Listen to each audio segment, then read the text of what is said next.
భూమికి ఆకర్షణ శక్తి ఉందని మొట్టమొదటి ఈ ప్రపంచానికి తెలియజెప్పింది భారతీయులేనని అంటారు. దీనికి ఆధారం ఏమిటి? సిద్ధాంత శిరోమణిలో భాస్కరాచార్య 2 ఒక అద్భుతమైనటువంటి సూత్రం ద్వారా భూమికి ఆకర్షణ శక్తి ఉందన్న సత్యాన్ని నిరూపించాడు. న్యూటన్ మహాశయుడు యాపిల్ పండు కింద పడటాన్ని చూసి భూమికి ఆకర్షణ శక్తి ఉన్నది అని ప్రపంచానికి తెలియజేసి నోబెల్ ప్రైజ్ గెలుచుకున్నాడు అని మనం సైన్స్లో చదువుకున్నాం.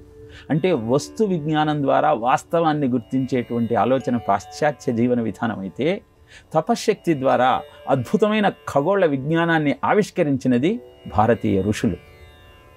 అదృశ్య శక్తిర్మహీతయా ఘస్తం గురు ఆకర్షతి, యత్ ఆకర్షతి తత్ పతతి, సమం సమంతాత్పపతతి అఘం ఏ అని ఈ సూత్రం. దీని అర్థం ఏమిటంటే, అదృశ్య శక్తి మహీతయా అంటే భూమికి ఉన్నటువంటి అదృశ్య శక్తి, అదే ఆకర్షణ శక్తి కారణంగా ఘస్తం ఆకాశంలో, గురు సాలిడ్ బాడీస్, పతతి ఆకర్షతి ఆకర్షింపబడతాయి, యత్ ఆకర్షతి తత్ పతతి ఏదైతే ఆకర్షింపబడుతుందో అది పడిపోతుంది.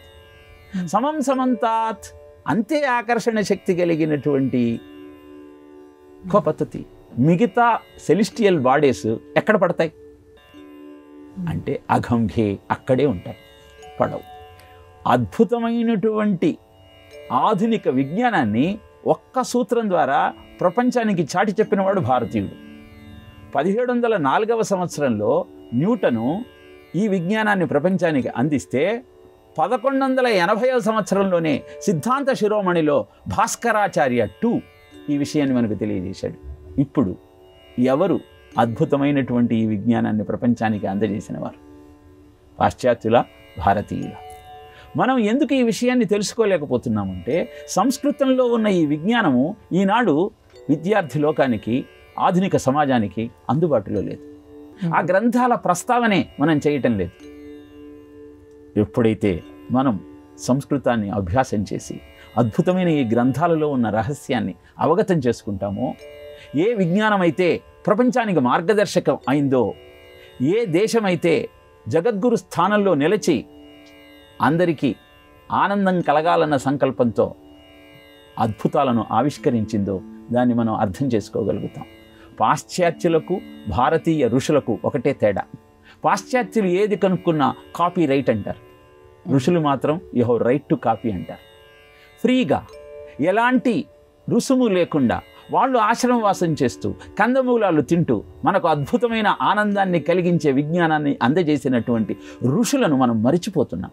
వారిచ్చిన జ్ఞానాన్ని అందుకునే ప్రయత్నం చేయలేకపోతున్నాం. అందుకే కరోనా రూపంలో, ఒమిక్రాన్ రూపంలో అనేకమైనటువంటి సూక్ష్మజీవులు మన మీద దాడి చేసి మన ఆరోగ్యాన్ని, ఆనందాన్ని, ఐశ్వర్యాన్ని కబళించి వేస్తూ ఉన్నాయి. ఇలాంటి ఆలోచన విధానం, అందరికీ సహాయపడాలన్న అటువంటి జీవన విధానం భారతీయుడికి తరతరాలుగా అంది వస్తున్నటువంటి ఆలోచన విధానం. దాన్ని విస్మరించి స్వార్థమే పరమార్థంగా ఎప్పుడైతే మనం జీవనాన్ని కొనసాగిస్తున్నామో, అప్పుడు విలువలు మృగ్యమై, నైతికమైనటువంటి ఆలోచన విధానం అంతర్ధానమై నరకప్రాయమైన జీవనం మన సొంతమవుతుంది. ఈ విషయాన్ని గ్రహించి జీవితాన్ని భారతీయ ఋషులు చూపిన మార్గంలో మన ధర్మాన్ని అనుసరిస్తూ ముందరికి వెళ్ళే ప్రయత్నం చేద్దాం.